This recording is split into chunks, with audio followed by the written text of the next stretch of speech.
تو میں لڑکوں سے بھی کہتا ہوں دھڑا دھڑ جلدی سے اچھی اچھی 4 عورتیں اپنے نکاح میں لے آؤ، یہ ورنہ آپ کے پاس یہ آپشن ختم، اچھی اچھی ساری قبضہ کر لو، تھک گئے کہہ کے، لیکن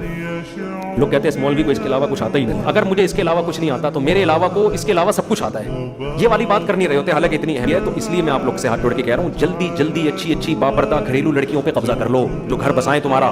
اور اگر کسی کی بیوی چھوڑ چھاڑ کے بھاگ گئی ہے تو زیادہ غم نہ لے بھائی، دوبارہ سے شروع کر دے، کہیں اور کر لے، اس کو ٹینشن کو لے کے بیٹھے نہ رہے، لوگ ٹینشن میں 10 سال نکال دیتے ہیں کہ نہیں وہی والی آئے گی تو اسی سے کروں گا ورنہ نہیں، زندگی کیوں برباد کر رہے ہو اپنی یار، آپ کی سوچ ڈائیورٹ ہوگی تو اس کا خیال آپ کے دماغ سے نکل جائے، اچھی بات ہے وہ آ جائے، نہیں آ رہی تو کہیں اور کرو، دل دماغ اپنا کہیں اور لگاؤ، اللہ نے ہمیں اپنے لیے پیدا کیا، یہ تھوڑی ساری شادیوں کو کرتے رہو، سوچو نہیں زیادہ، تو اس لیے جلدی جلدی کر لیں، اچھی اچھی عورتیں گھریلو جو گھر میں رہنے والی ہوں، کیونکہ گھریلو عورت ہی گھر بسا سکتی ہے صحیح طریقے سے، تو وہ اپنے قبضے میں لے آؤ، اور پھر یہ جو عیاش لوگ ہیں نا ان کو مارکیٹ میں 50 سال میں بھی کوئی نہیں ملے گی، یہ کہیں گے ہم نے 50 سال تک ویٹ کیا عیاشی کی، اب ہمیں مل ہی نہیں رہی، کیوں؟ ساری اچھی اچھی پہ 18 سال والوں نے کیا قبضہ کر لیا۔